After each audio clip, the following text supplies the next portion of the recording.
শীতের বাগানের এত সবজি দিয়ে নতুন কোনো এক্সপেরিমেন্টের রান্না করব না, এটা তো হতে পারে না। তো আজকে নতুন ধরনের একটা রান্না করলাম, পালং শাক ভর্তা।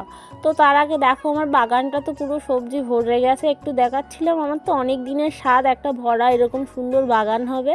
তো কী নেই এতে, বেগুন, ধনেপাতা, এদিকে সব ভর্তি, পালং শাক, ফুলকপি। আর আমার ছোট্ট বাড়িটাকেও তোমাদেরকে একবার দেখিয়ে দিলাম আমি। তো দেখিয়ে দিয়ে দেখো এই যে বাগানটায় চলে এসেছি পালং শাক তুলতে। তো পালং শাক তুলে এগুলো বেছে নিচ্ছি, কারণ পাতায় অনেক পোকামাকড় থাকে সেই জন্যই। তো দেখো এখানে ধুয়ে খুব সুন্দর করে বেছে নিয়ে চলে এসেছি। এসে একটু জল গরম বসিয়েছিলাম কড়াইতে, দিয়ে এটা চাপা দিয়ে দিলাম। তো পালং শাক সিদ্ধ আর হবে এখানে বেগুন ভর্তা।